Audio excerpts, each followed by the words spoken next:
कल आप में से ज्यादातर लोग नहीं थे तो मैंने कुछ खास नहीं कराया था। मैंने जस्ट कुछ बेसिक न्यूमेरिकल्स मुझे डिस्कस करने थे टेंशन पर और इंक्लाइन प्लेन पर, बस वो न्यूमेरिकल्स डिस्कस करने के बाद मैंने छोड़ दिया था। अब तक हम क्या क्या कर चुके हैं,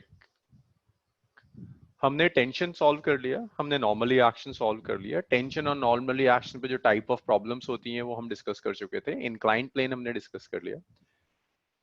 अब एक और टाइप की फोर्स आपको सीखनी है जिसे सूडो फोर्स कहते हैं।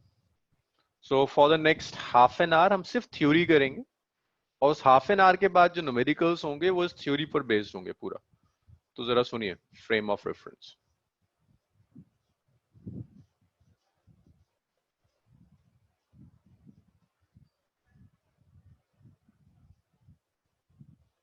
Let's start with the frame of reference. Frame of reference means its place of observation. Frame of reference is place of observation. आप जहां से भी ऑब्जर्वेशन लेंगे उस प्लेस को आप फ्रेम ऑफ रेफरेंस कहते हैं। जहां से भी ऑब्जर्वेशन ले रहे हो, मान लीजिए आप ग्राउंड पे खड़े हुए हो, आप किसी कार को मूव करते हुए देख रहे हो तो आपका फ्रेम ऑफ रेफरेंस ग्राउंड है। आप किसी कार में बैठे हुए हैं, आप दूसरी कार को ऑब्जर्व कर रहे हैं तो आपके लिए फ्रेम ऑफ रेफरेंस कार हो जाएगा। तो frame of reference is simply place of observation. Frame of reference को आप फर्दर दो पार्ट्स में डिवाइड करते हैं। Your frame of reference could be inertial और it could be non inertial. Your frame of reference is inertial और your frame of reference is non inertial. ये दो तरह के फ्रेम ऑफ रेफरेंस हैं, inertial frame of reference and non inertial frame of reference. Inertial frame of reference का मतलब है ये वो फ्रेम ऑफ रेफरेंस हैं, फ्रेम्स जो रेस्ट में होंगे या यूनिफॉर्म मोशन में होंगे। फ्रेम्स एट रेस्ट और इन यूनिफॉर्म मोशन। तो जो फ्रेम्स रेस्ट में हैं या यूनिफॉर्म मोशन में उन्हें आप इनर्शियल कहोगे। दूसरे नॉन इनर्शियल फ्रेम्स हैं, ये वो फ्रेम्स हैं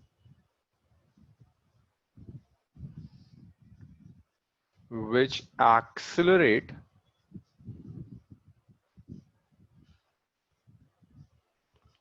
और रोटेट। तो जो फ्रेम एक्सेलरेट या रोटेट करेंगे they are known as non inertial frames. तो ये दो ब्रॉड डिविजन है इनर्शियल फ्रेम्स। फ्रेम्स जो रेस्ट में होंगे या यूनिफॉर्म मोशन में होंगे they are inertial. Non inertial वो फ्रेम्स हैं जो एक्सेलरेट करेंगे या रोटेट करेंगे, इन्हें नॉन इनर्शियल कहेंगे। अब जरा डिटेल देखिए नॉन इनर्शियल, और ये सब विद रिस्पेक्ट टू अर्थ है। अगर मैं कह रहा हूं रेस्ट में है तो अर्थ की रिस्पेक्ट में, एक्सेलरेट कर रहा है that again means with respect to earth. तो एक्सेलरेट करेगा, रोटेट करेगा, जो कुछ भी करेगा ये सब अर्थ की रिस्पेक्ट में करेगा। तो ये दो तरह के फ्रेम्स हैं। अब इनर्शियल फ्रेम्स के बारे में समझिए, कुछ एग्जांपल्स देखिए। जैसे अगर कोई बिल्डिंग है और आप घर में बैठे हो, आपकी जो बिल्डिंग है that is an example of inertial frame, earth की रिस्पेक्ट में, रेस्ट में। ये सामने से कोई कार जा रही है, उसकी वेलोसिटी कांस्टेंट है, that's an example of inertial frames. Inertial frames में न्यूटन्स के लॉज जो आपने पढ़े हैं, Newton first law, Newton second law, Newton third law, ये सब वैलिड होंगे। हमने आज तक जो भी प्रॉब्लम सॉल्व करी है वो हमने इनर्शियल फ्रेम में सॉल्व करी है। तो आप इनर्शियल फ्रेम्स में लिखोगे Newton's laws are valid.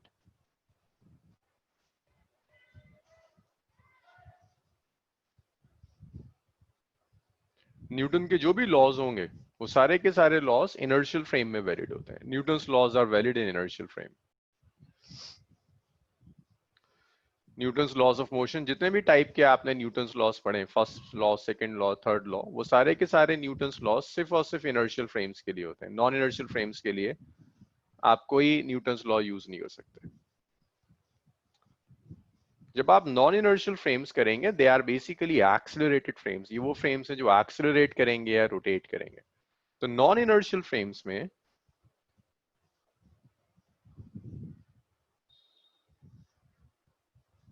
Newton's laws are not valid.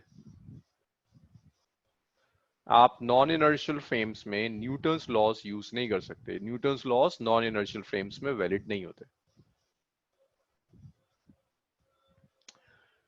जब न्यूटन्स लॉज ही वैलिड नहीं है तो आप प्रॉब्लम्स कैसे सॉल्व करोगे? आपने अब तक जितनी भी ट्रिक्स, जितने भी मेथड्स सीखे हैं प्रॉब्लम सॉल्व करने के, they are based on non inertial frames, they are based on Newton's laws only. अगर न्यूटन्स लॉज ही वैलिड नहीं है तो आप न्यूमेरिकल कैसे सॉल्व करेंगे? तो यहां पर एक मेथड आता है to use Newton's laws in non-inertial frames. In non-inertial frames we use concept of pseudo force.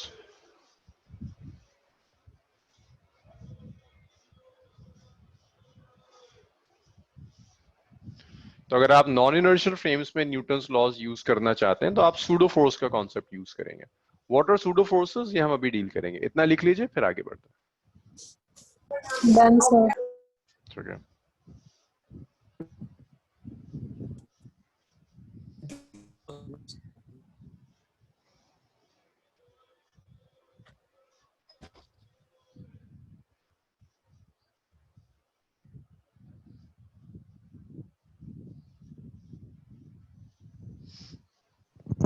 Done sir. हो गया।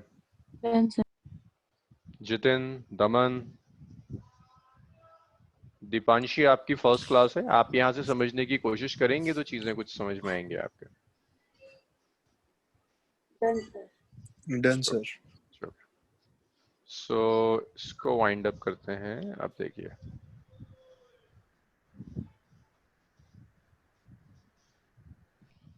फ्रेम ऑफ रेफरेंस में इनर्शियल फ्रेम्स नहीं पढ़ते। इनर्शियल फ्रेम्स हम कर चुके हैं। आज तक हमने जो कुछ भी पढ़ा है वो सब इनर्शियल फ्रेम्स में पढ़ा है। अब आपको सीखना है नॉन इनर्शियल फ्रेम्स में आप प्रॉब्लम्स कैसे सॉल्व करोगे। नॉन इनर्शियल फ्रेम्स में प्रॉब्लम सॉल्व करने के लिए आपको सूडो फोर्स चाहिए। बस एक मैं आपको फिजिकल एग्जांपल दे रहा हूं सूडो फोर्स कैसे होती है। देखो, न्यूटन्स लॉज हमने पढ़े, फर्स्ट लॉ न्यूटन्स पढ़ा है कि बॉडी अपने आप रेस्ट से मोशन में नहीं आ सकती। That's basic. मतलब न्यूटन्स लॉ की सबसे बेसिक कॉन्सेप्ट यही है कि अब खुद बॉडी रेस्ट से मोशन में नहीं आएगी, अपने आप बॉडी मोशन से रेस्ट में नहीं आएगी। अगर बॉडी को रेस्ट से मोशन में आना है तो फोर्स एक्ट करेगी, मोशन से रेस्ट में आना है तो फोर्स एक्ट करेगी, डायरेक्शन चेंज होना है तो फोर्स एक्ट करेगी। खुद कुछ नहीं होता, दैट्स न्यूटन्स लॉज। और कुछ होता है ऐसा है कि बचपन से ना ये सब चीजें हम ऑब्जर्व करते करते दिमाग में ये चीज बैठ जाती है कि अगर कोई बॉडी मूव करी तो जरूरी है कि फोर्स एक्ट करी हो। अगर फोर्स एक्ट नहीं करेगी तो बॉडी मूव नहीं करेगी। मैं आपको एक एग्जांपल दे रहा हूं जिसमें आपको बॉडी मूव करती हुई दिखेगी लेकिन कोई फिजिकल फोर्स नहीं दिखेगी आपको।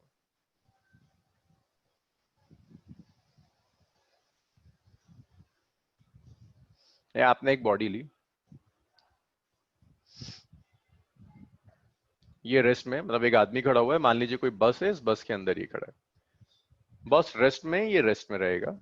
बस एक्सिलरेट करना शुरू करती है, बस एक्सिलरेट कर रही है फॉरवर्ड डायरेक्शन में। यहां जो आदमी खड़ा होगा ये बैकवर्ड डायरेक्शन में एक फोर्स एक्सपीरियंस करेगा। ये फोर्स इसे किसने अप्लाई करी? इस फोर्स को अप्लाई करने वाली कोई एजेंसी नहीं है। देखो मैन पर क्या क्या फोर्सेस हैं जो आपको दिखेंगी। वेट अर्थ अप्लाई करेगा, सरफेस नॉर्मल रिएक्शन अप्लाई करेगा। राइट साइड में फोर्स हो सकती है जो फोर्स बस के फ्लोर के साथ मैन कांटेक्ट में बस के फ्लोर ने अप्लाई करी हो। बट लेफ्ट साइड में किसने इसे पुश किया? आप सुबह से शाम तक ढूंढते रहिए, आपको कोई ऐसी फोर्स नहीं मिलेगी जिसे बैकवर्ड्स पुश कर रही है। It's a very common observation. Train में आप बैठे हो, ट्रेन जैसी आगे जाएगी, will experience a force in the backward direction. वो बैकवर्ड इसे कौन पुश कर रहा है वो आपको कभी नहीं मिलेगा। That backward force is known as pseudo force. इस बैकवर्ड फोर्स को आप सूडो फोर्स कहेंगे जो मोशन के ऑपोजिट डायरेक्शन में एक्ट करती है। सो अब सूडो फोर्स का मतलब क्या है? कोई भी रियल एजेंसी नहीं है जो इस फोर्स ने अप्लाई करी हो। ये फोर्स सिर्फ बॉडी पर इसलिए एक्ट कर रही है क्योंकि उसका फ्रेम एक्सिलरेट कर गया, नॉन इनर्शियल हो गया। नॉन इनर्शियल फ्रेम्स में बैकवर्ड डायरेक्शन में एक फोर्स एक्ट करती है। दोबारा सुनिए, हमने न्यूटन्स लॉ में पढ़ा है कि बॉडी अगर मूव करेगी तो फोर्स एक्ट करेगी और हमें फोर्स अप्लाई करने वाली एजेंसीज मिल जाती हैं। लेकिन यहां पर आप बॉडी को राइट में एक्सिलरेट कर रहे हैं, बैकवर्ड डायरेक्शन में एक फोर्स मिल रही है। वो फोर्स कौन अप्लाई कर रहा है नहीं पता चलता। बैकवर्ड डायरेक्शन में जो फोर्स मिल रही है, फोर्स अप्लाई करने वाली एजेंसी आपको नहीं मिलेगी। तो जैसे ही आप इस बैकवर्ड फोर्स का कॉज ढूंढोगे नॉन इनर्शियल फ्रेम में, then that cause is pseudo force. Pseudo force है जो इसे बैकवर्ड लेकर जा रही होगी। तो pseudo force acts in non inertial frames. Non inertial frames, इसका जो डायरेक्शन होगा is opposite to that of motion of body, और ऐसे लिखते हैं to that of acceleration of frame.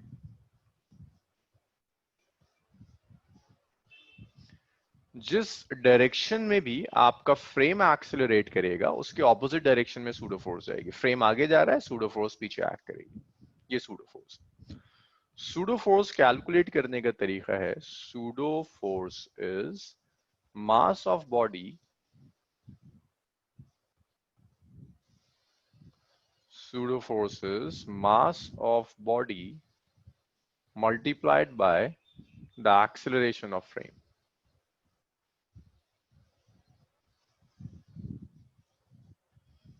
Pseudo force is mass of body multiplied by acceleration of frame. That pseudo force. Body के mass को और frame के acceleration को multiply कर दीजिए, जो result होगा that result will be a pseudo force.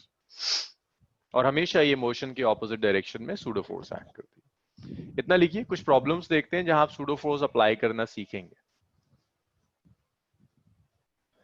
इतना लिखिए। ओके। जितिन, दमन, शमीम, नासिर, हुआ इतना?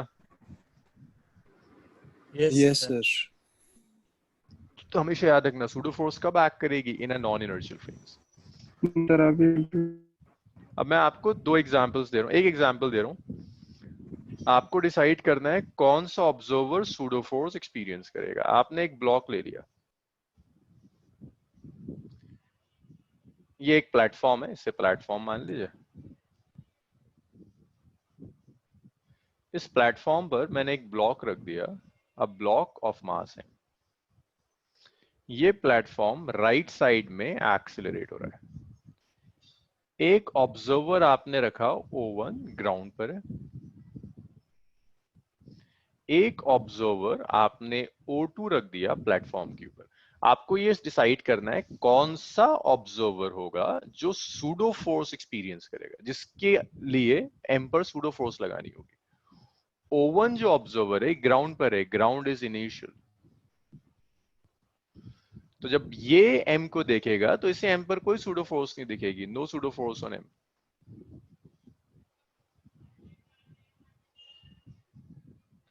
याद देखिएगा, ये सब चीजें डिपेंड करती हैं ऑब्जर्वर कहां पर है। ये जो O2 ऑब्जर्वर है, ये एक प्लेटफॉर्म पर बैठा है जो प्लेटफॉर्म एक्सेलरेट करेगा। So this O2 is in an accelerated frame. O2 is in an accelerated frame. तो O2 अगर एक्सेलरेटेड फ्रेम में है, दैट मींस O2 का जो फ्रेम है, that frame is non inertial, it's a non inertial frame.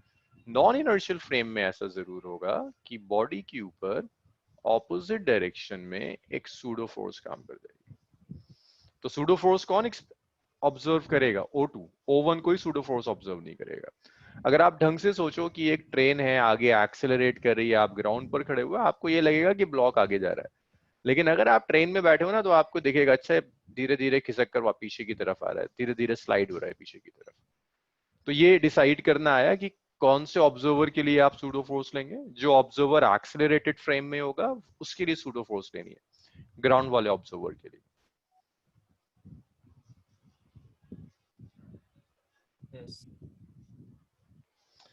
एक basic problem लेते हैं। उस बेसिक प्रॉब्लम को मैं दो फ्रेम्स में सॉल्व करूंगा। मैं ग्राउंड के फ्रेम में भी सॉल्व करूंगा और मैं प्लेटफॉर्म के एक्सेलरेटेड फ्रेम में भी सॉल्व करूंगा सूडो फोर्स का यूज करके। जितिन, शमीम, हुआ इतना? Yes sir. Yes sir. It's an important concept. Deepanshi, आपके कुछ आ रहा है समझ में आज? ये सब बाउंस कर रहा है? ओके। नेक्स्ट न्यूमेरिकल है। आपको एक ब्लॉक दिया हुआ है, एक बॉक्स है, लिफ्ट मान लो, ये लिफ्ट मान लेते हैं.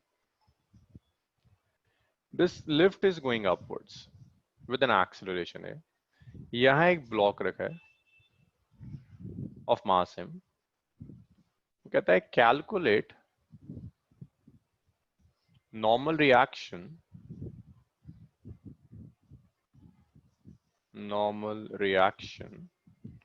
on lift by mass m. Not lift, on mass m by lift. Although दोनों की वैल्यूज सेम होंगी, बट लिफ्ट की वजह से मैन पर जो नॉर्मली एक्शन एक्ट करेगा वो नॉर्मली एक्शन चाहिए. तो मैन पर जो फोर्स एक्ट कर रही है, that force is mg, which is acting in downwards direction.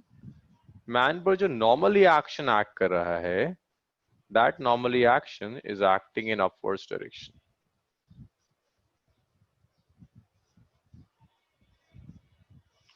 वो आपसे कहता है ये नॉर्मली एक्शन कैलकुलेट कीजिए.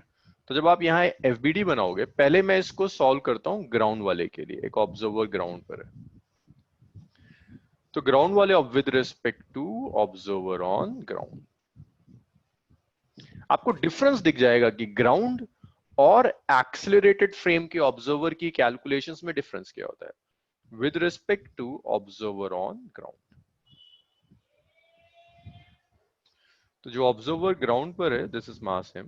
यहाँ फोर्सेस एक्ट कर रही होंगी, डाउनवर्ड्स वेट एक्ट कर रहा होगा mg, upwards normally action act कर रहा है n, और ये ऊपर जा रहा है विद एन एक्सेलरेशन है. तो आपकी इस क्वेश्चंस कुछ ऐसे लिख सकते हैं, n, भाई ग्राउंड वाले ऑब्जर्वर को तो ये लगेगा लिफ्ट ऊपर जा रही है, मास ऊपर जा रहा है, n minus mg is ma.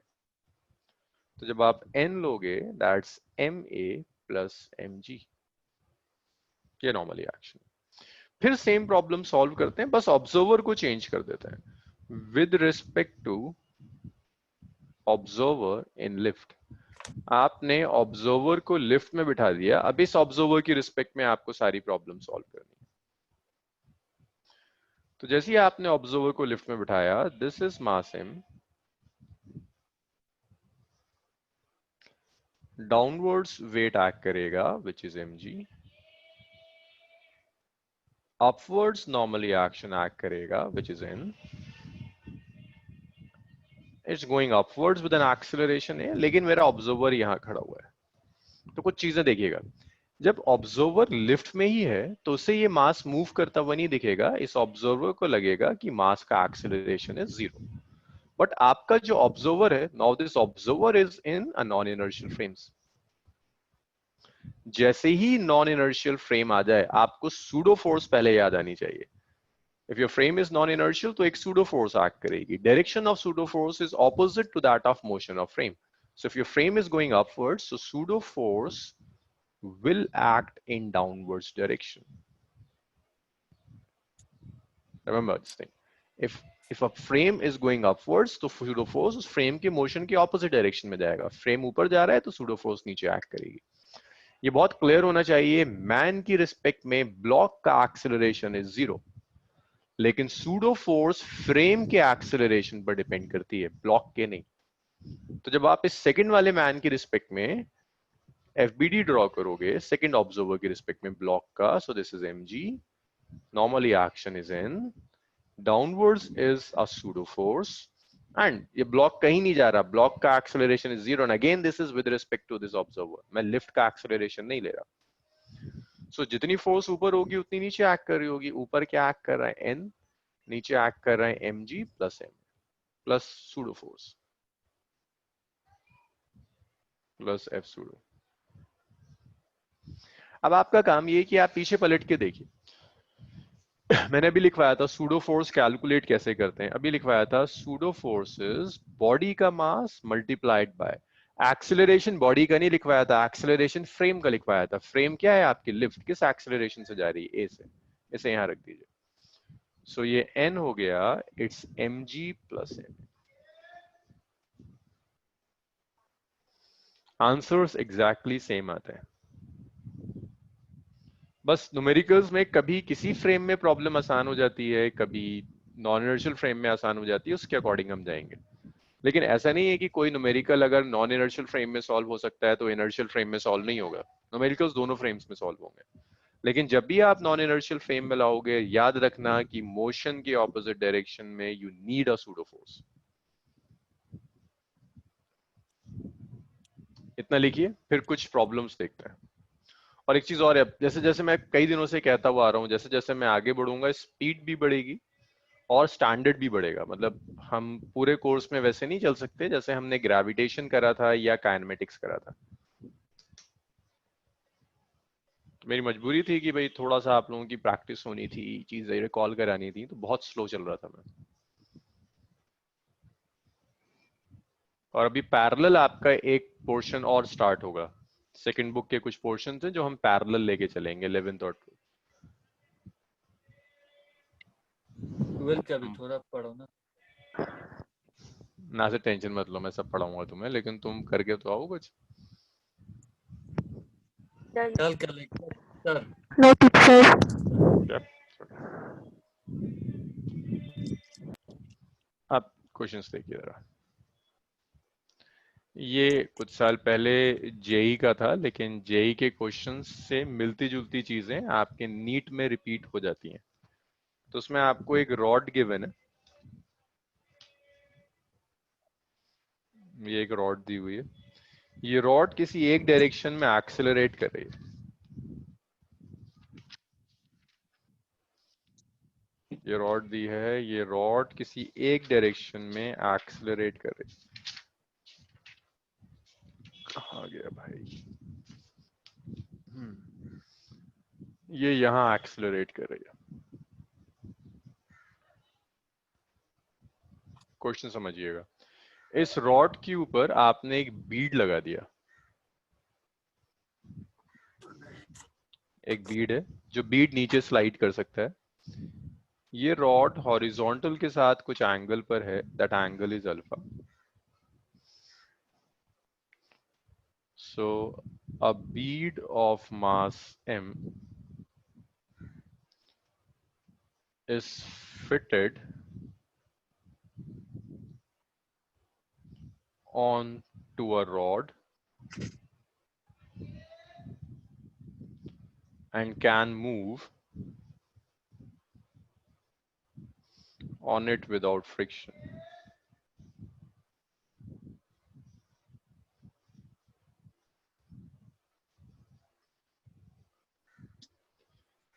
At initial movement,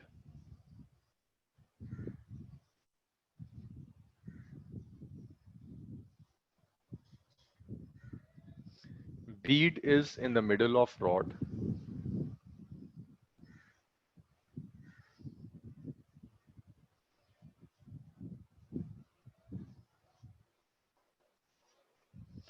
The rod moves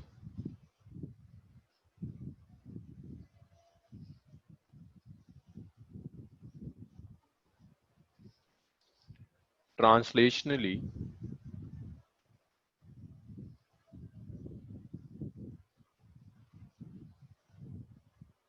in a horizontal plane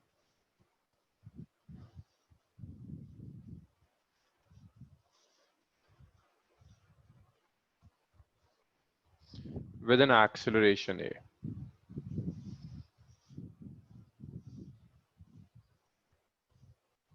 In direction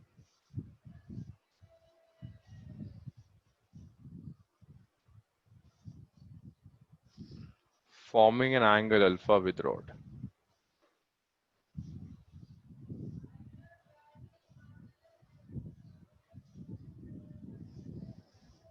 Find acceleration of bead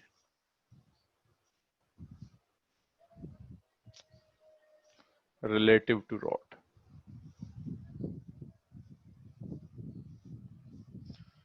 So आपको बीट का एक्सेलरेशन चाहिए रिलेटिव टू रॉड, बीट का एक्सेलरेशन क्या होगा? तो इसको जरा ढंग से देखिएगा। ऑब्जर्वर जो है आपका, ये बीड है। भाई बीट समझ में आता है ना कि आपने कोई एक कुछ ले लिया, ये रॉड है, इसके ऊपर ये नीचे स्फेयर सा कुछ ले लिया जो नीचे जा सकता है। यहाँ छोड़ दो, स्लाइड करता वो बीट नीचे पहुंच जाएगा। सो आपको बीट का एक्सेलरेशन चाहिए रॉड के रिस्पेक्ट में, रॉड खुद एक्सेलरेट कर रही है, तो आपने क्या किया, ऑब्जर्वर लिया, ऑब्जर्वर को रॉड में बिठा दिया। So observer on rod,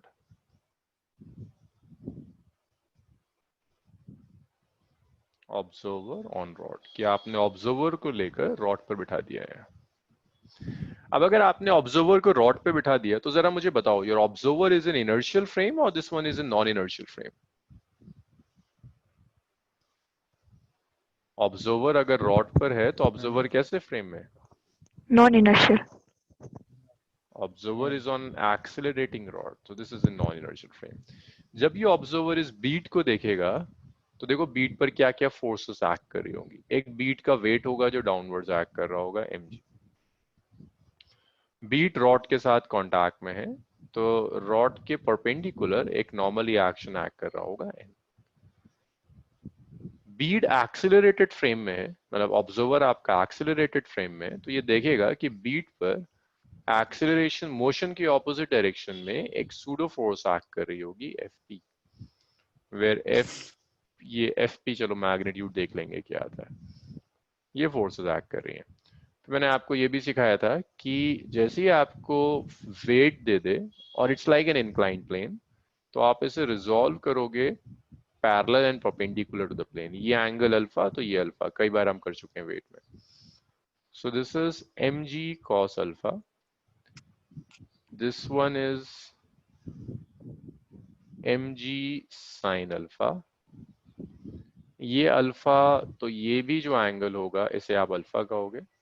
force के आप कंपोनेंट्स ले सकते हैं, सूडो फोर्स है ना, सूडो फोर्स का कंपोनेंट ऊपर जाएगा which is Fp cos alpha, pseudo force का कंपोनेंट नीचे भी आएगा which is Fp sin alpha.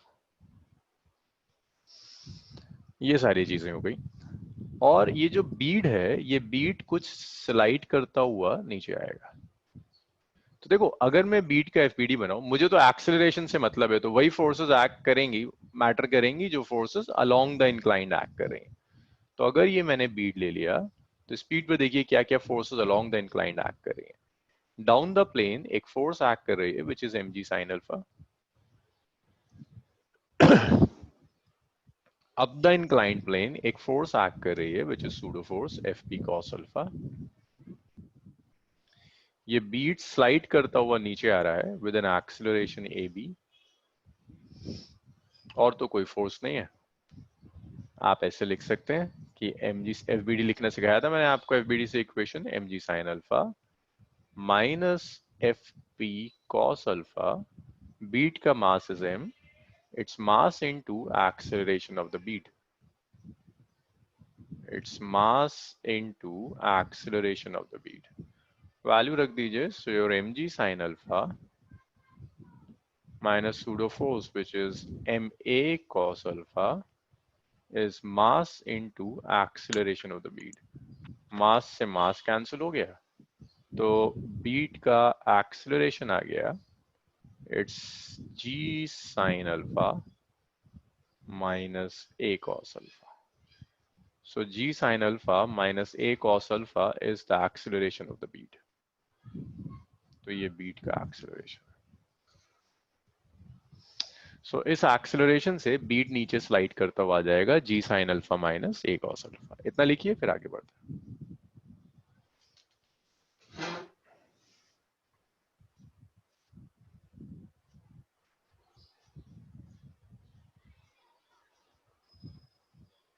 Done, sir. Pseudo force याद रखिएगा, सूडो फोर्स मैंने अभी थोड़ी देर पहले भी बताया था आपको, it's mass of body multiplied by acceleration of the system. Pseudo force is m।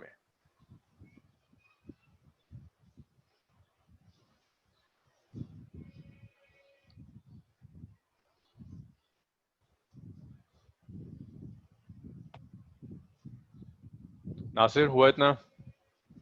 Shamim? Yes, sir. Done, sir. Done चलिए सर। इतना रब करते हैं। सो फोर्सेस आपने क्या क्या सीख ली, टेंशन आपको सॉल्व करना आ गया, टेंशन के साथ साथ आपने नॉर्मली एक्शन सीख लिया, नॉर्मली एक्शन के बाद आपने सूडो फोर्स सीख ली। अब एक चीज और सीखनी है कि मासिव स्ट्रिंग में टेंशन कैसे कैलकुलेट करते हैं। कि अगर मैं एक स्ट्रिंग दे दूं विच इज मासिव, अभी तक हमने पढ़ा था स्ट्रिंग मासलेस है, अगर स्ट्रिंग मासिव हो जाए तो आप टेंशन कैसे कैलकुलेट करोगे। देखिए इट्स अ क्रैश कोर्स, तो क्रैश कोर्स में ना मैं हर तरह का एक एक न्यूमेरिकल ही ले जा सकता हूँ। अब पहले मुझे आपको कैलकुलेशन सिखानी थी, अब तो आप लोग करने लगे हैं चीजें, तो मैं एक एक टाइप का एक ही न्यूमेरिकल ले पाऊंगा। कई न्यूमेरिकल्स लूंगा तो फिर मैं जो टारगेट है उतना सिलेबस नहीं कवर कर पाऊंगा। तो ये ब्लॉक है मास m का, ये स्ट्रिंग है लेंथ l की, और इसे पुल कर रहा है with a force f। At the centre of the string, यहां पर सेंटर, तो पूछ रहा है टेंशन कैलकुलेट करो। इफ इट इज सेंटर तो ये वाला डिस्टेंस l/2 होगा, ये वाला डिस्टेंस भी l/2 होगा। वो आपसे कहता है calculate tension at the center of string।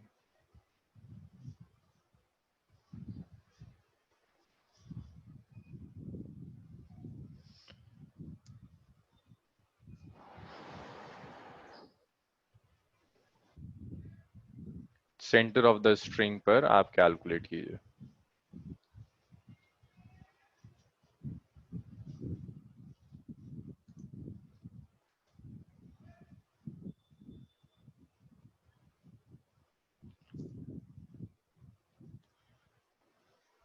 तो देखिए इस तरह की प्रॉब्लम्स में जब आपको वो मासिव स्ट्रिंग दे दे, तो मासिव स्ट्रिंग को सॉल्व करने का तरीका है, जहां भी आपसे टेंशन करवा रहा है स्ट्रिंग को यहां से ब्रेक कर लीजिए, तोड़ दीजिए स्ट्रिंग को यहां से। स्ट्रिंग के लेफ्ट पार्ट का मास कितना होगा m/2, हाफ है ना। राइट पार्ट का भी मास कितना हो जाएगा m/2। तो इसे मैं दोबारा ड्रॉ कर रहा हूं, this is mass capital M,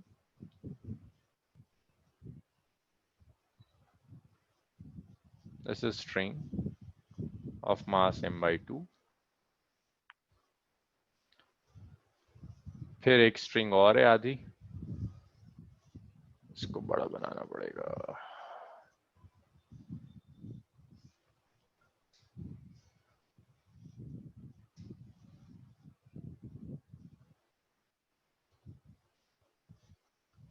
सो ये भी मास m/2, ये भी मास m/2। यहां आपने कुछ फोर्स F अप्लाई करी हुई है। तो देखो सेंटर पर जो टेंशन एक्ट करेगी, जब वो कह रहा है ना सेंटर पे निकालो, तो मासिव स्ट्रिंग में मेथड ये होता है, स्ट्रिंग के इतने पार्ट को ब्लॉक के साथ मान लो ये पूरा एक सिस्टम है। जहां भी कह रहा है कि मासिव स्ट्रिंग है, जिस पॉइंट पर भी टेंशन निकालने को कह रहा है, उस पॉइंट से स्ट्रिंग को ब्लॉक का मास मान लो। कि अब जो ब्लॉक है तुम्हारा सिर्फ m नहीं है, m + m/2। इसे एक सिस्टम मान लो, जिस सिस्टम का मास होगा m + m/2, और एक से स्ट्रिंग मान लो। अब देखो टेंशन सब कैसे होगा। स्ट्रिंग इसके ऊपर टेंशन अप्लाई करेगा, अवे फ्रॉम द मास होता है t। ये स्ट्रिंग को अपनी तरफ पुल करेगा, टेंशन अप्लाई करेगा अवे फ्रॉम द मास। तो जब आप FBD बनाओगे, पहले तो एक्सेलरेशन निकालते हैं फिर FBD बनाएंगे। तो जब आप एक्सेलरेशन लोगे,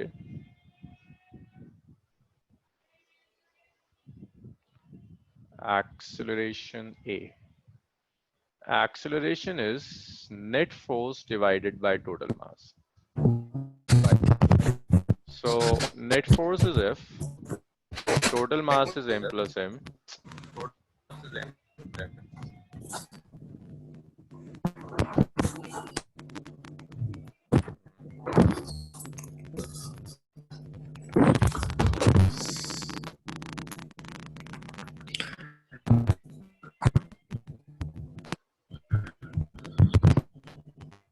So acceleration is total force by total mass। So acceleration is total force by total mass। इसका म्यूट नहीं हो रहा।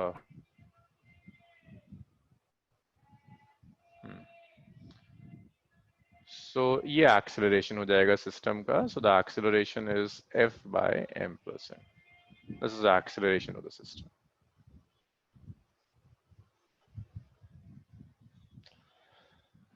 अब आपको चाहिए टेंशन कैलकुलेट करनी है। सो this is mass capital M, उसके साथ ये स्ट्रिंग का इतना पोर्शन अटैच्ड है मास m/2, तो पूरी बॉडी का मास हो गया m+m/2। यहाँ टेंशन एक्ट कर रही है T और ये राइट में जा रहा है विद एन एक्सेलरेशन है। आप इक्वेशन लिख दो, एक ही तो फोर्स है, T is equal to m है, m कितना हो जाएगा m+m/2 multiplied by a।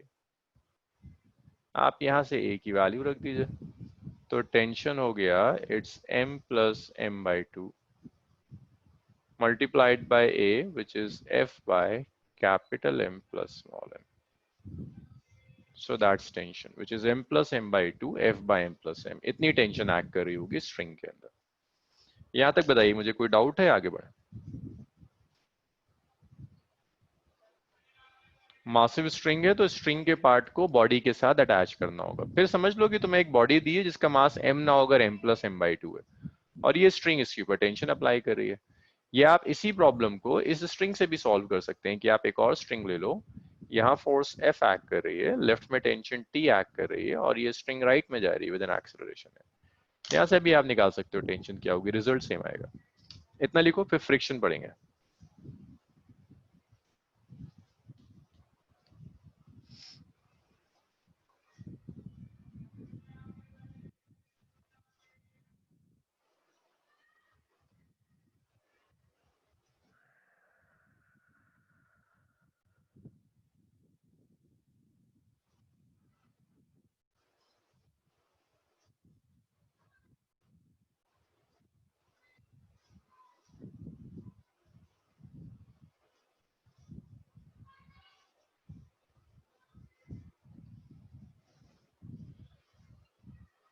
Jitin, हुआ इतना?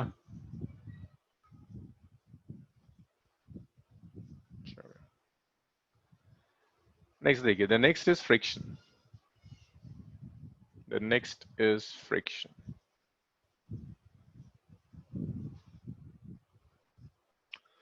फ्रिक्शन देखिए, फ्रिक्शन क्या होगा? Friction is force which oppose relative motion.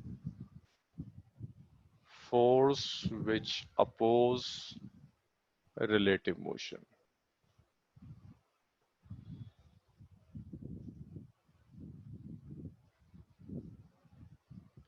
Relative motion. So friction वो फोर्स है जो रिलेटिव मोशन को अपोज करती है। तो जो भी फोर्स रिलेटिव मोशन को अपोज करेगी, that force is known as friction. Friction को आप फर्दर दो पार्ट्स में क्लासिफाई कर सकते हैं। फ्रिक्शन इंटरनल हो सकती है, फ्रिक्शन एक्सटर्नल हो सकती है। So your friction could be internal or your friction could be external. Internal friction means वो friction जो same layers के बीच में act कर रही है। External friction means वो friction जो अलग अलग bodies में act करेगी।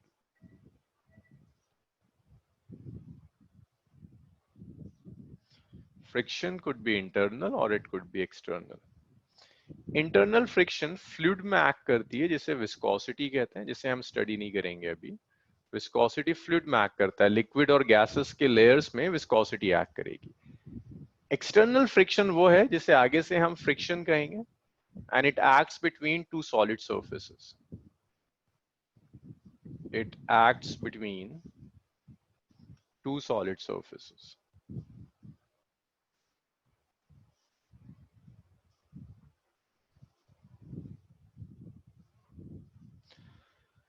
अगर आपने दो सॉलिड सर्फेसेस को कांटेक्ट में रख दिया, तो जो फ्रिक्शन एक्ट करेगा, that friction is external friction. External friction को आप फर्दर दो पार्ट्स में क्लासिफाई कर सकते हैं। एक्सटर्नल फ्रिक्शन को आप फर्दर दो पार्ट्स में क्लासिफाई कर सकते हो। एक्सटर्नल फ्रिक्शन रोलिंग हो सकता है, जहां बॉडी रोल करेगी, और ये स्लाइडिंग हो सकता है, जहां एक बॉडी दूसरी बॉडी पर स्लाइड करेगी। फिर ये जो स्लाइडिंग फ्रिक्शन है, इसे फर्दर हम तीन पार्ट्स में डिवाइड कर सकते हैं। दिस स्लाइडिंग फ्रिक्शन तीन तरह का हो सकता है। Sliding could be static, it could B limiting, और इट कुड बी काइनेटिक।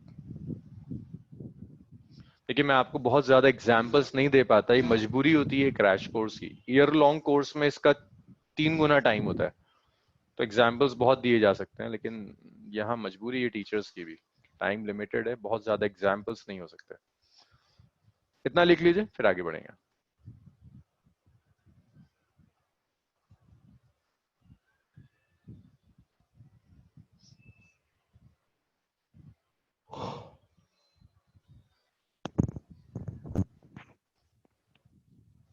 अभी नासिर हुआ?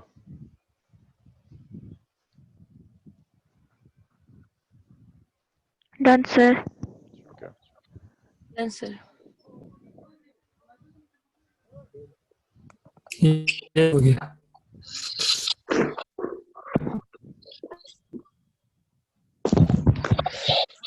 So आपको रोलिंग फ्रिक्शन नहीं पढ़ना यार नासिर, तुम्हारी तरफ से ना बहुत डिस्टरबेंस आता है, बहुत ज्यादा।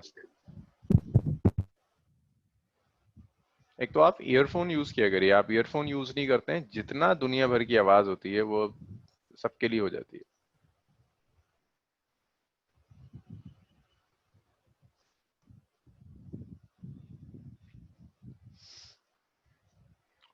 आपको पढ़ना है static, limiting and kinetic friction. Static, limiting and kinetic friction.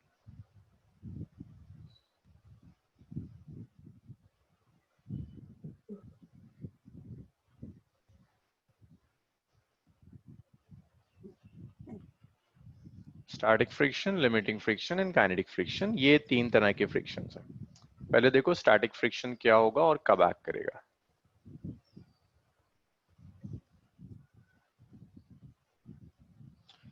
तो स्टैटिक फ्रिक्शन तब एक्ट करता है जब बॉडी, नाम बता रहा है स्टैटिक, जब बॉडी सरफेस पर रेस्ट में होगी तब स्टैटिक फ्रिक्शन काम करेगा। Body is at rest with respect to surface. Body surface के रिस्पेक्ट में रेस्ट में, बॉडी मूव नहीं कर रही, अब जो फ्रिक्शन काम करता है उसे आप स्टैटिक कहते हैं। तो ये आपने सरफेस ले ली, इस सरफेस के ऊपर आपने बॉडी को रख दिया,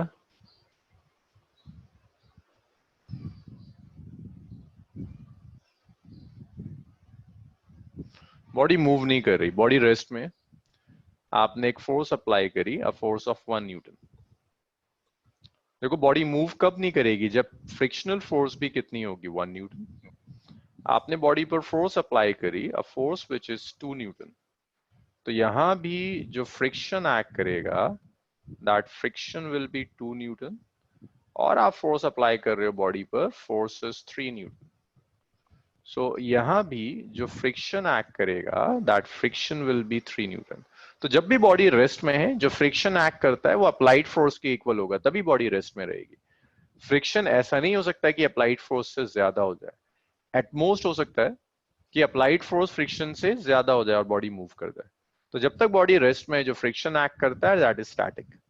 स्टैटिक फ्रिक्शन कांस्टेंट नहीं होता, देख रहे हो अप्लाइड फोर्स F1 है तो फ्रिक्शन 1 है, अप्लाइड फोर्स 2 हो गई, फ्रिक्शन 2 हो गई, अप्लाइड फोर्स 2 से कम करके 1 कर दिया तो फ्रिक्शन भी 1 हो गया। It's self adjusting,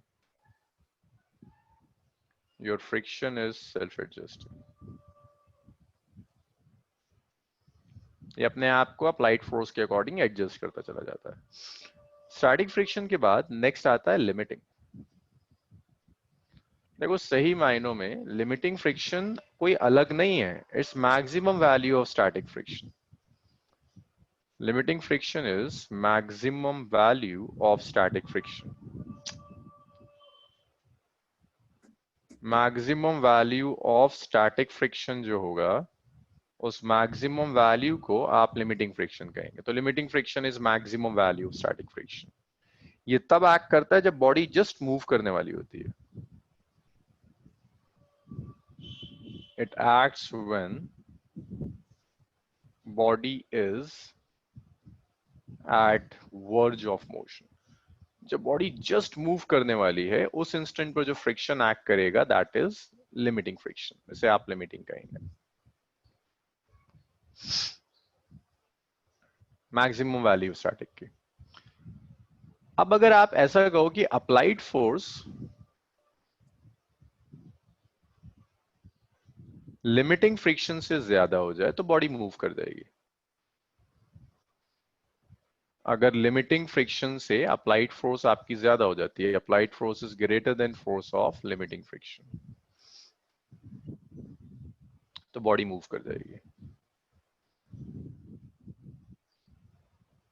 so if applied force is greater than force of limiting friction, तो बॉडी आपकी मूव करना शुरू कर देगी, चलना शुरू कर देगी। अब जब बॉडी चलना शुरू करेगी तो एक और फ्रिक्शन आएगा जिसे आप कहते हैं काइनेटिक फ्रिक्शन। काइनेटिक फ्रिक्शन तब एक्ट करेगा when body is sliding over the surface.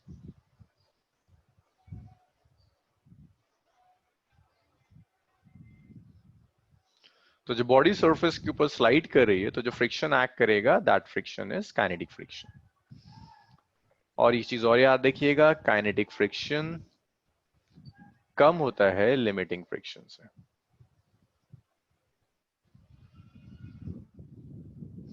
Kinetic friction को डायनामिक फ्रिक्शन भी कहते हैं।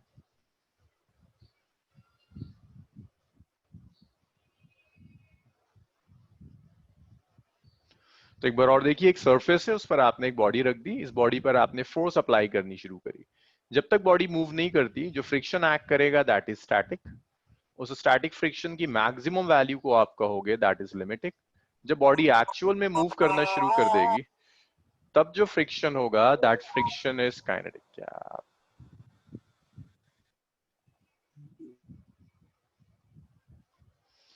जब बॉडी एक्चुअल में स्लाइड करना शुरू कर देगी, तब जो फ्रिक्शन एक्ट करेगा then that friction is kinetic friction, और इसी को आप डायनामिक फ्रिक्शन भी कहते हैं। चलिए इतना लिखिए, फिर आगे बढ़ेंगे। भाई आप लोगों को जो सर अनम्यूट होने का ऑप्शन दिया जाता है ना, वो बिल्कुल ऐसी है जैसे कुछ बच्चे यूज करते हैं। ज्यादातर बच्चे की क्वेश्चन पूछा, उसके बाद खुद को म्यूट कर लिया। मतलब परमानेंटली खुद को अनम्यूट रखने की जरूरत नहीं है। हाँ जपनीत बोले। Why friction is self-adjusting in nature? अगर देखो सेल्फ एडजस्टिंग नहीं होता, सो मैंने एक सरफेस ली, उसके ऊपर एक ऑब्जेक्ट को रख दिया, ठीक। इसका एक मॉलिक्यूलर रीजन भी है, पहले फिजिकल रीजन समझ लो। मैंने इस पे 1 न्यूटन की फोर्स अप्लाई करी, बॉडी मूव नहीं कर रही, दैट मींस फ्रिक्शन कितना है?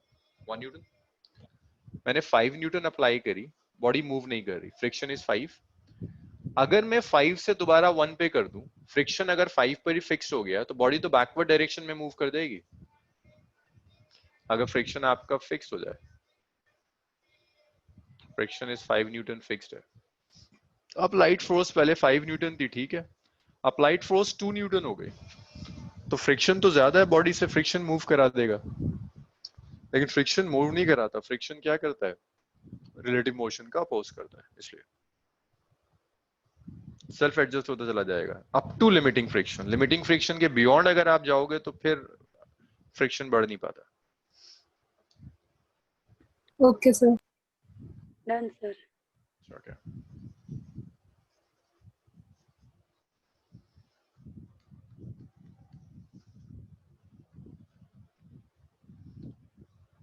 Okay, इसमें एक ग्राफ आ जाता है, ये ग्राफ एक आध बार एग्जाम में पूछा है।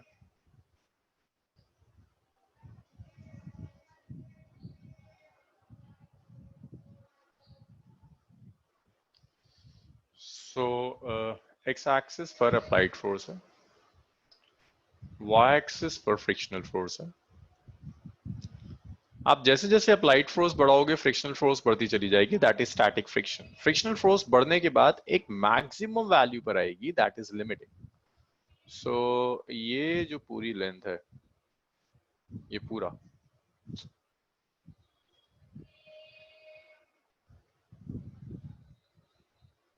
ये पूरी लेंथ, ये पूरी यहां से यहां तक, ये रिप्रेजेंट कर रही है स्टैटिक फ्रिक्शन को। ये पूरी जो लेंथ है, ये पूरा स्टैटिक फ्रिक्शन है आपका, विच इज सेल्फ एडजस्टिंग। देख रहे हो, अप्लाइड फोर्स के साथ साथ फ्रिक्शन चेंज कर रहा है। This is your applied force and this is friction.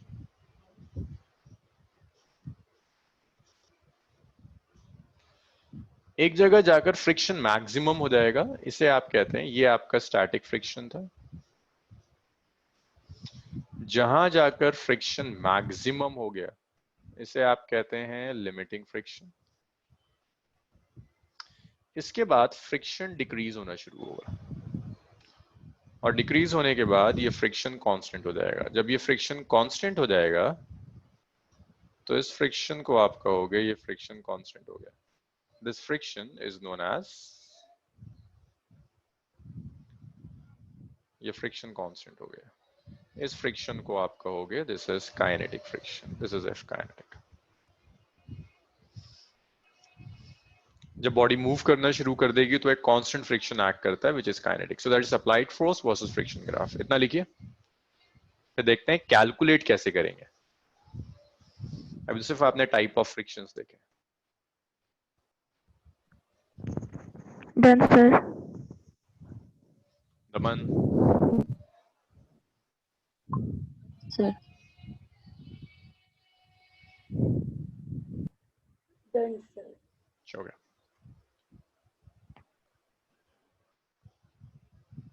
इसे रब करता है, सॉरी बताए। सो इसके बाद नेक्स्ट टाइप का आपका फ्रिक्शन है। अब आपको सीखना है कि आप फ्रिक्शन कैलकुलेट कैसे करोगे। पहले देखो लिमिटिंग फ्रिक्शन आप कैसे कैलकुलेट करेंगे।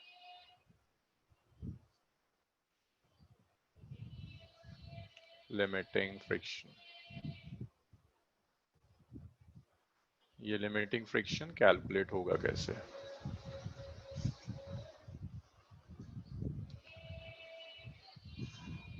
भाई आपने एक रफ सरफेस ली, इट्स अ रफ सरफेस, इस रफ सरफेस के ऊपर आपने एक ब्लॉक रख दिया। इस रफ सरफेस पर फोर्सेस देखिए क्या क्या एक्ट कर रही होंगी। वेट डाउनवर्ड्स एक्ट कर रहा है mg, अपवर्ड्स एक नॉर्मली एक्शन एक्ट करेगा n। अगर आप अप्लाइड फोर्स राइट में दे रहे हो तो बॉडी की टेंडेंसी फॉरवर्ड जाने की होगी, तो फ्रिक्शन बैकवर्ड्स एक्ट करेगा, that is force of limiting friction. तो देखिए जो फोर्स ऑफ लिमिटिंग फ्रिक्शन है वेट पर डिपेंड नहीं करता, ये डिपेंड करता है नॉर्मली एक्शन। अगर नॉर्मली एक्शन वेट के इक्वल है तो ठीक है, नॉर्मली एक्शन वेट से ज्यादा भी हो सकता है, कम भी हो सकता है, तो डिपेंड्स अपॉन नॉर्मली एक्शन। जब आप प्रोपोर्शनिटी का साइन हटाओगे तो आप लिख सकते हैं it's mu L into N. जिसे आप लिमिटिंग फ्रिक्शन कह रहे हैं उसी को आप स्टैटिक फ्रिक्शन की मैक्सिमम वैल्यू भी कह सकते हो। आप इसको ऐसे भी लिख सकते हो, this is mu S into N, the same thing. Mathematically जब भी आप कैलकुलेट करते हैं तो आप स्टैटिक फ्रिक्शन की मैक्सिमम वैल्यू या लिमिटिंग फ्रिक्शन कैलकुलेट करते हो। जब भी आप कैलकुलेट करोगे तो आप एक मैक्सिमम वैल्यू कैलकुलेट करेंगे। ये जो म्यू एस या म्यू एल आ रहा है इसे कहते हैं कोफिशिएंट ऑफ स्टैटिक और limiting friction. Coefficient of static और लिमिटिंग फ्रिक्शन।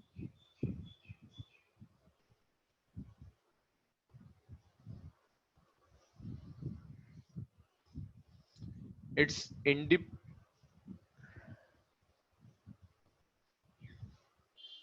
इसे कोफिशिएंट ऑफ स्टैटिक और कोफिशिएंट ऑफ लिमिटिंग फ्रिक्शन कहेंगे। It depends on roughness of the surface.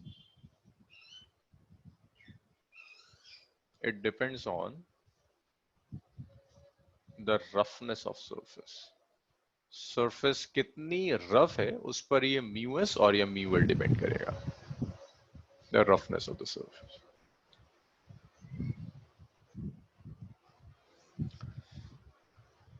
Limiting friction के बाद नेक्स्ट आता है काइनेटिक फ्रिक्शन। देखिए काइनेटिक फ्रिक्शन तब एक्ट करेगा जब बॉडी मूव करना शुरू कर देगी। एक चीज और याद रखिएगा काइनेटिक फ्रिक्शन से पहले, बॉडी मूव कब करेगी, body will move if applied force is greater than force of limiting, ठीक है, अदरवाइज बॉडी मूव नहीं कर सकती। दैट मीन्स अगर मैं आपको एक सरफेस दे दूं, मैं आपसे कहता हूं बॉडी का मास है 2 kg, स्टैटिक फ्रिक्शन आपको गिवन है 0.3, निकालिए फोर्स ऑफ स्टैटिक फ्रिक्शन कितना होगा। तो यहां नीचे वेट एक्ट करेगा 2g,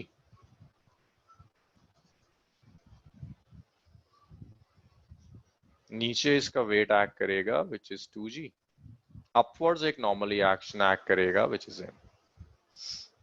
बॉडी की टेंडेंसी है टू मूव इन राइटवर्ड्स डायरेक्शन। अगर मैं कुछ अप्लाइड फोर्स F दे रहा हूं, फ्रिक्शन एक्ट करेगा in the backward direction, that is FL। Mu S मैंने आपको दे दिया 0.3। तो यहाँ जो नॉर्मली एक्शन होगा, नॉर्मली एक्शन कितना आएगा, वेट के equal 2g which is 20 Newton. Force of static friction जब आप लोगे तो it's mu S into n। तो mu S is 0.3, n is 20, so that is 6 Newton. तो फ्रिक्शन 6 न्यूटन है। बॉडी तब मूव करेगी, body will move if applied force is greater than 6 Newton. Applied force 6 Newton से जितनी थोड़ी सी भी अगर ग्रेटर हो जाए तो बॉडी मूव कर जाएगी। इतना लिख लीजिए, कुछ ऐसे आप फ्रिक्शन कैलकुलेट करोगे। तो जब मैं आपको नॉर्मली एक्शन कैलकुलेट करवा रहा था तो मैंने कहा था इंपॉर्टेंट है नॉर्मली एक्शन, इसीलिए इंपॉर्टेंट था सारी प्रॉब्लम्स में कि नॉर्मली एक्शन फ्रिक्शन डिसाइड करता है।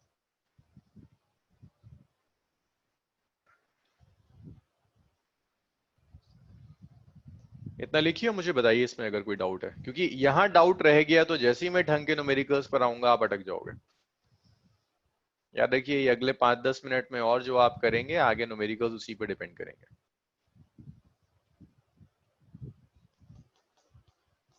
डाउट्स बताइए, यहां तक क्या डाउट्स रह गए?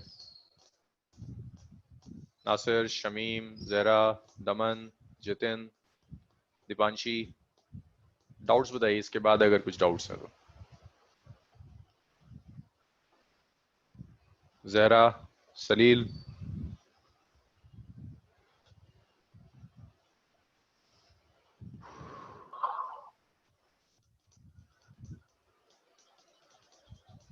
ये क्लियर है सबका?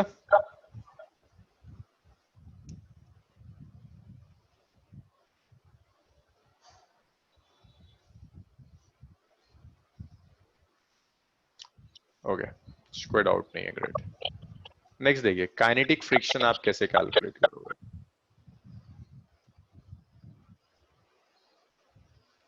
काइनेटिक फ्रिक्शन देखिए, next topic. So kinetic friction, अगर आपको लिमिटिंग फ्रिक्शन आ गया तो फिर काइनेटिक फ्रिक्शन आसान काम है।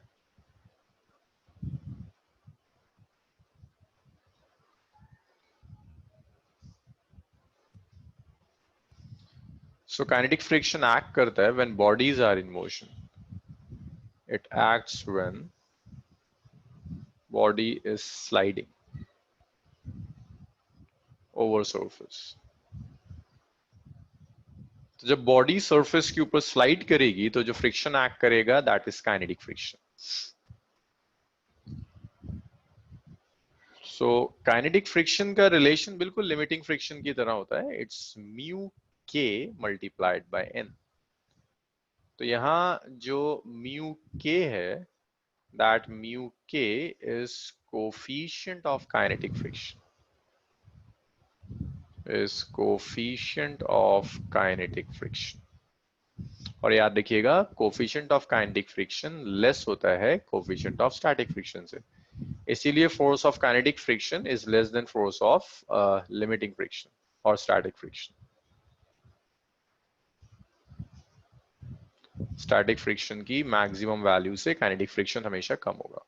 और एक चीज और याद देखिएगा, it's independent of speed. Body किसी भी स्पीड से मूव करे, काइनेटिक फ्रिक्शन की वैल्यू सेम होती है, काइनेटिक फ्रिक्शन की वैल्यू चेंज नहीं होती। यहां तक लिखिए, फिर कुछ क्वेश्चंस करते हैं जहां ये थोड़ा सा कॉन्सेप्ट यूज करना आएगा आपको। तो जितना सिखाया है मैंने इसकी बेसिस पर एक न्यूमेरिकल करता है।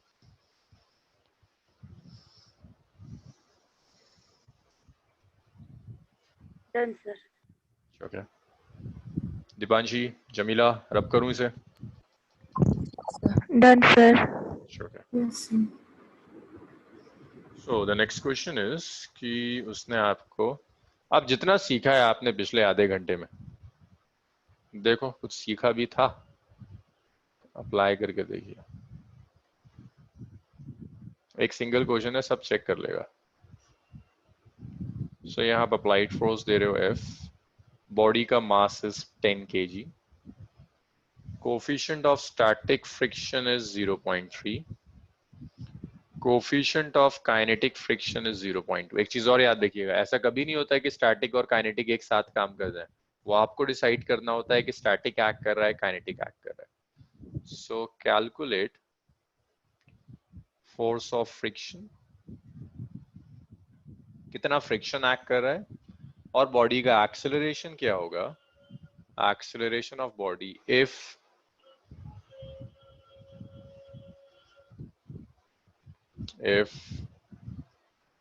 applied force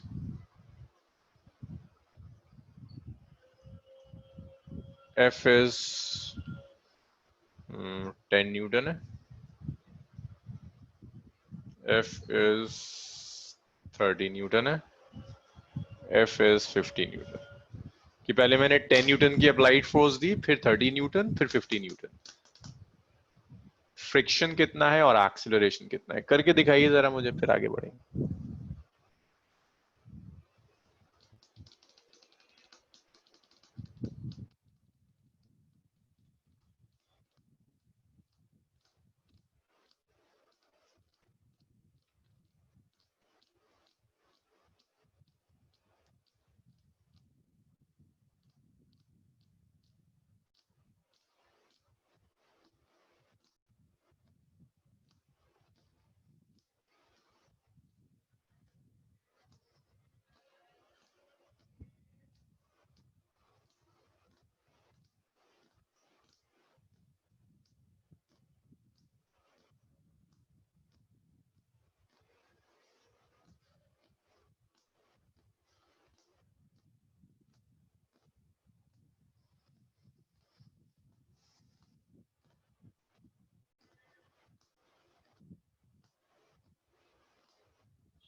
आंसर्स,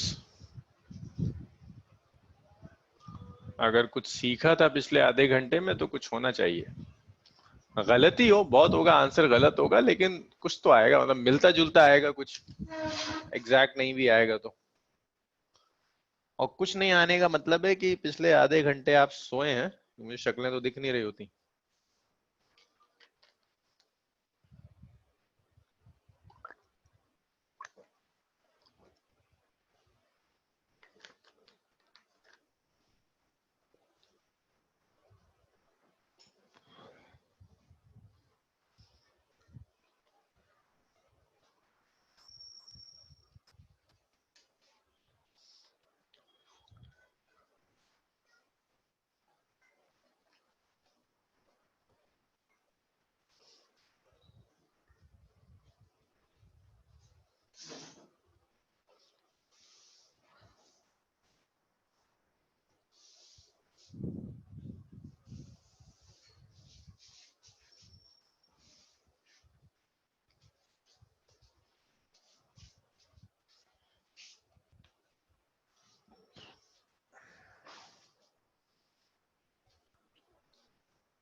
अरे भाई क्या हुआ, आंसर्स कहाँ गए, कुछ नहीं आ रहा? या तो ये लिख दो कि नहीं हो रहा तो मैं सॉल्व करूंगा। मैं बेवजह खुशफहमी में होता हूँ कि आप लोग कुछ सॉल्व कर रहे हैं। तो देखो किसी एक का आया आंसर, जहरा का आया FS30 FK20, ये तो सही है जहरा, लेकिन अब फर्स्ट पार्ट तो सॉल्व करो, ये तो स्टार्टिंग डेटा है। अब ये देखो जब 10 न्यूटन है तो फ्रिक्शन कितना है, एक्सेलरेशन कितना है, रुखसाना FS20। ओके चलो, एटलीस्ट ये दो बच्चे कोशिश तो कर रहे हैं, बाकी लोग भी कर रहे होंगे, अभी आंसर्स आएंगे। करो करो करो। देखो थ्योरी सब सिखा दी तुम्हें, कोई न्यूमेरिकल इसके बाहर से नहीं होगा। ओके रुखसाना तुम क्वेश्चन समझी नहीं, जब 10 न्यूटन है तब फ्रिक्शन कितना होगा, ये तो आपने कैलकुलेट करके रख लिया, इट्स गुड। अब देखो जब फोर्स 10 न्यूटन की अप्लाई करूंगा तब फ्रिक्शन कितना होगा। जब 30 न्यूटन की फोर्स अप्लाई करूंगा तो फ्रिक्शन कितना होगा, एक्सेलरेशन कितना होगा। जतिन, जपनीत, हाँ जतिन का कुछ आया ठीक। गुड, करो करो सेकंड। एक्सेलरेशन भी बताओ फर्स्ट पार्ट में कितना है। करो करो, थोड़ा टाइम और चाहिए तुम्हें, करिए। देखो सीखते तब है जब हम खुद ट्राई करते हैं। मतलब जो मैंने आपको बता दिया वो कॉन्सेप्ट्स क्लियर तभी होंगे जब आप खुद ट्राई करेंगे। अगर मैं इसे भी सॉल्व कर दूंगा तो फिर वो कॉन्सेप्ट नहीं सीख पाएंगे आप। जमीला 10, नासिर 20, एफ के 20। चलिए एफ एस एफ के सही आया। अब ये देखिए जब 10 न्यूटन की फोर्स है तब फ्रिक्शन कौन सा काम कर रहा है और कितना कर रहा है और एक्सेलरेशन कितना है।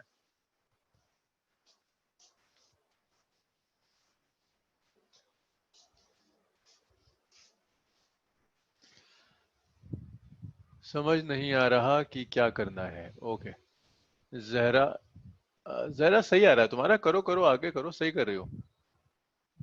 जितिन 30, 50, एक्सेलरेशन भी। चलो अब सबने एक एक बार ट्राई कर ही लिया है इसे, तो मैं कुछ करूं सवाल। चलो भाई अब सुनो, डाउनवर्ड्स इसका वेट एक्ट, और जिससे कुछ नहीं हुआ ना वो समझने अपने आप से सवाल पूछा करो कि क्यों नहीं हो रहा। थ्योरी सामने, फॉर्मूले कॉपी में लिखे हुए हैं, फिर क्यों नहीं हो रहा, कहाँ प्रॉब्लम आ रही है। जो प्रॉब्लम अभी है वो प्रॉब्लम एग्जाम में भी रहेगी। जिन लोगों ने किया कुछ के गलत आ रहे हैं आंसर्स, कोई बात नहीं, लेकिन मैं उसी में खुश हूं कि आ रहा है। एटलीस्ट जब देखेंगे वो अपनी गलतियां तो सीख जाएंगे, दोबारा जब करेंगे तो सही करेंगे। ये नॉर्मली एक्शन है। So normally reaction is 10G। So normally action is 10 into 10. So the normally action is 100 Newton. Normally action आ गया। Normally action आ गया तो देखिए फोर्स आप कैसे निकालोगे। Force of static friction mu S N होता है, ये सबका सही आया था। Mu S is 0.3 into n is 100, तो स्टैटिक फ्रिक्शन आ गया 30 Newton. Force of kinetic friction is it's mu k into n. So force of kinetic friction is it's mu 2 into 100 is 20 Newton.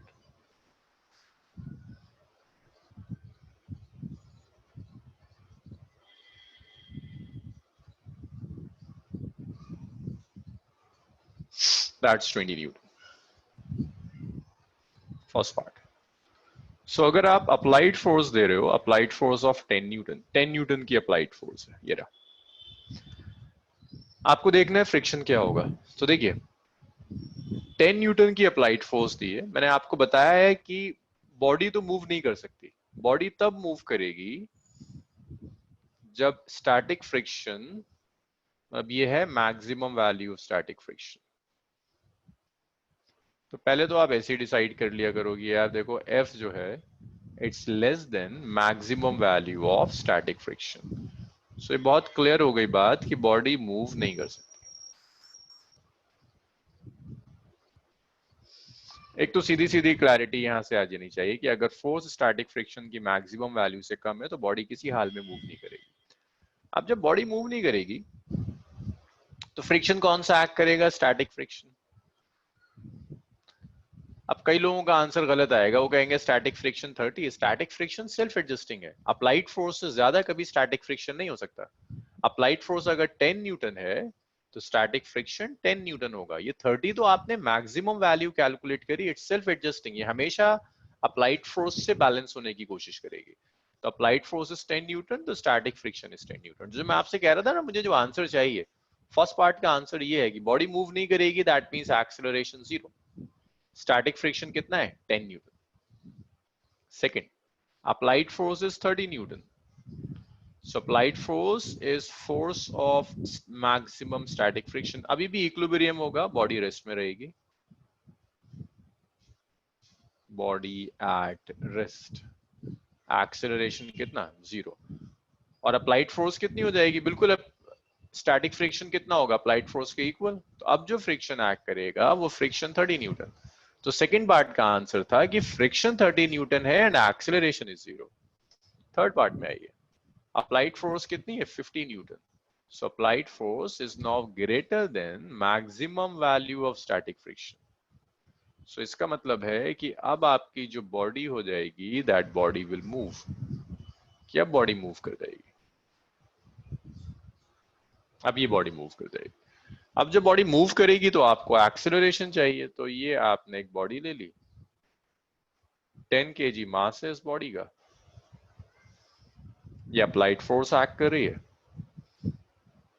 तो मुझे बताओ फ्रिक्शन कौन सा act करेगा? Body move कर जाएगी. अब जब बॉडी मूव करती है तो स्टैटिक नहीं एक्ट करता है, काइनेटिक फ्रिक्शन एक्ट करता है और ये एक्सेलरेशन से जाएगा. तो अब जो फोर्स एक्ट कर रही है that's force of kinetic friction. कितना है? 20 न्यूटन.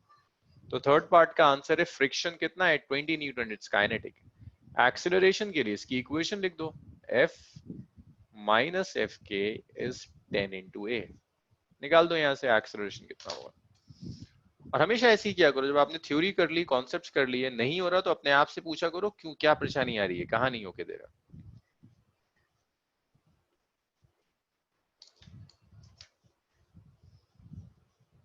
क्योंकि इससे ज्यादा तो एग्जाम में नहीं होगा ना. एग्जाम में फॉर्मूला तो लिख कर नहीं देगा वो आपको. इसे लिखिए और बेहतर होगा अगर आप इसे खुद सॉल्व करें.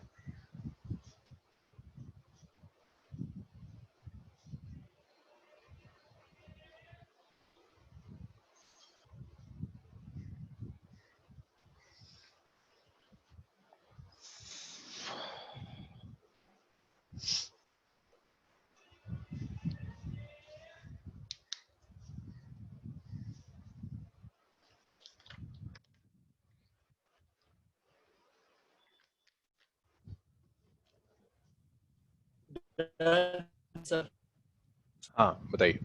कुछ आवाज आ रही है मुझे. आवाज नहीं आई आपकी बहुत क्लियर. क्या कह रहे हैं आप? हो गया सर. हो गया. चलो good good.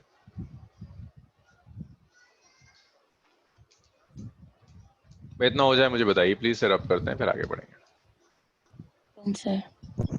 Okay. Done, sir.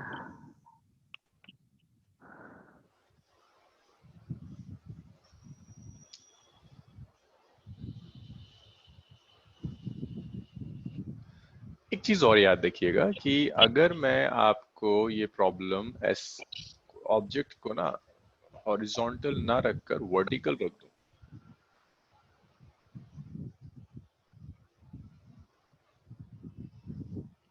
और वर्टिकल रख दूंगा इसे,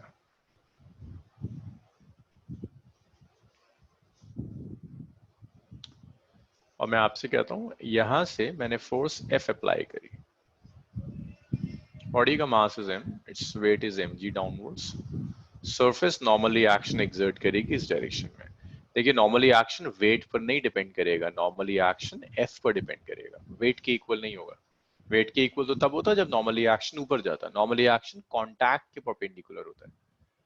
सो जब आप फ्रिक्शन लेंगे, friction is mu n, it's mu f. सो ये चीज क्लियर होनी चाहिए कि जो फ्रिक्शन होगा वो सिर्फ हमेशा नॉर्मली एक्शन वेट नहीं होता. नॉर्मली एक्शन इस केस में F हो जाएगा, तो म्यू F हो जाएगा. इतना नोट कर लीजिए. दो डेफिनेशंस और हैं.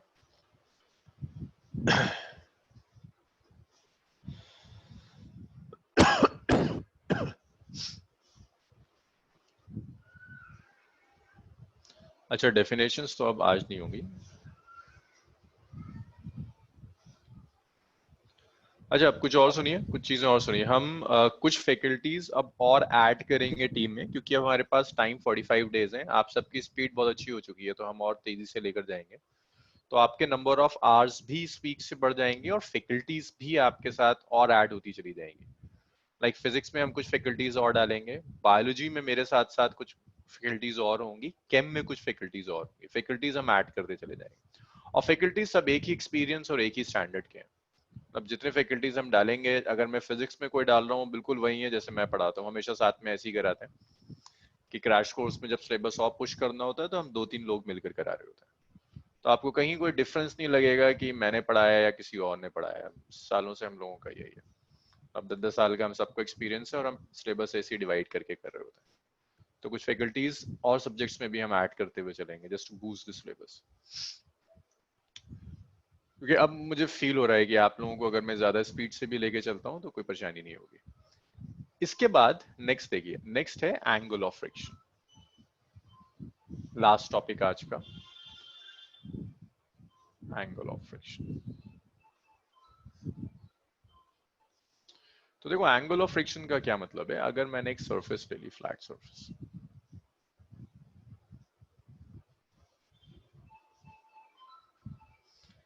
इस सरफेस के ऊपर मैंने एक ब्लॉक रख दिया, mass of the block is m, so block पर जो फोर्सेस एक्ट कर रही होंगी, मैं वेट नहीं लेता, ब्लॉक का एक ऊपर एक नॉर्मली एक्शन एक्ट करेगा n, और एक फ्रिक्शनल फोर्स बैकवर्ड्स एक्ट कर रही होगी, that is f. So the normally action is S and frictional force is F. And this is force of limiting friction. मैंने यहाँ पैरेललोग्राम कंप्लीट किया, इस पैरेललोग्राम का जो डायगोनल होगा, डायगोनल ऑफ दिस पैरेललोग्राम, ये डायगोनल आपको रिजल्टेंट फोर्स R देगा। ये रिजल्टेंट नॉर्मल के साथ जो भी एंगल बनाएगा, that angle is angle of friction, angle between R and N. R किसका रिजल्टेंट है, where R is N plus force of limiting friction. अब मैं डिराइव नहीं करा रहा इसके आगे के स्टेप्स, डेरिवेशन की आपको जरूरत नहीं है, बस ये याद रखिएगा coefficient of limiting friction is tan alpha. तो जैसे अभी लास्ट न्यूमेरिकल तक कोफिशिएंट ऑफ लिमिटिंग फ्रिक्शन देता था, आगे से कोफिशिएंट ऑफ लिमिटिंग फ्रिक्शन नहीं देगा, अल्फा दे देगा। ऐसा कर सकता है कि वो आपसे कहे that alpha is 30 degree, if alpha is 30 degree that mu L is tan 30, tan 30 is 1 by root 3 and म्यूएल is 1 by root 3 now. That's म्यूएल which is 1 by root 3. So angle of friction देने का फायदा यही होता है कि आप कोफिशिएंट ऑफ फ्रिक्शन आसानी से कैलकुलेट कर सकते हैं। इतना लिख लीजिए। Done sir. अब यहीं पे ना आप इंक्लाइंड प्लेन में भी फ्रिक्शन देखो कैसे कैलकुलेट करते हैं, वो आपको सीखना है। Friction over an inclined plane, rough inclined plane अगर आपको दे दे, अगर वो आपको एक रफ इंक्लाइंड प्लेन दे रहा है, रफ इंक्लाइंड प्लेन,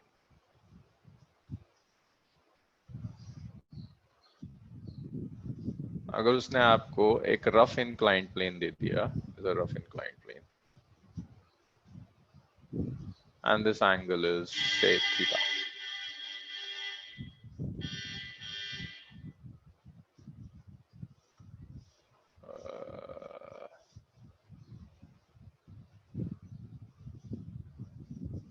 यहाँ आपने ऑब्जेक्ट रख दी ऑफ मास है, तो देखिए फोर्सेस क्या क्या एक्ट कर रही होंगी, डाउनवर्ड्स वेट एक्ट कर रहा होगा mg,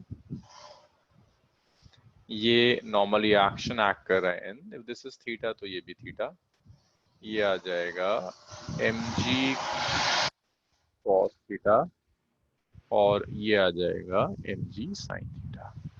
normal action mg cos theta को बैलेंस कर जाएगा, तो normally action mg cos theta के इक्वल होगा। जब आप फ्रिक्शन कैलकुलेट करते हो वो म्यू एन होता है, अब एन mg नहीं है, एन mg cos थीटा के इक्वल है, तो फ्रिक्शन हो गया mu mg cos theta, friction is mu mg cos theta.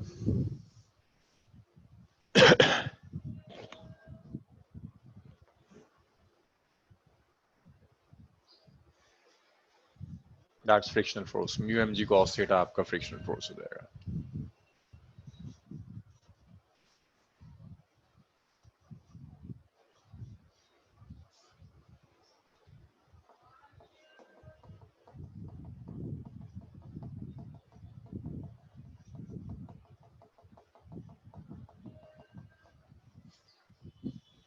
तो याद रखना n हमेशा mg नहीं होता। लास्ट दो एग्जांपल्स दे दिए, यहाँ n mg cos थीटा है, इससे पहले वाले में n f के इक्वल था।